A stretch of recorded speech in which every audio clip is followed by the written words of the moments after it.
And welcome back to our channel for Python tutorials series.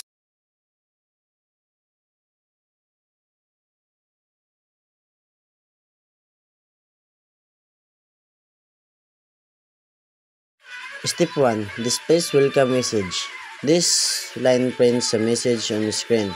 Prints in the built-in Python function for displays text data, so when run it, you'll see.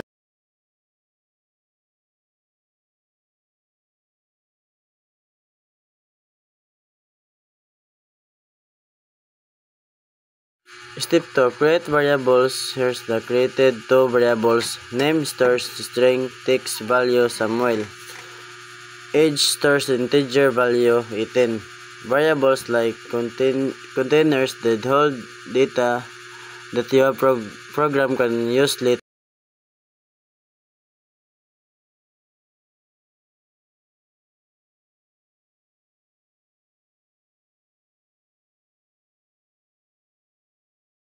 Step 3. Print variables values. Here we use print again, but this time displays text the variables together. Name and age variable are labels. Name and age shows the actual stored value.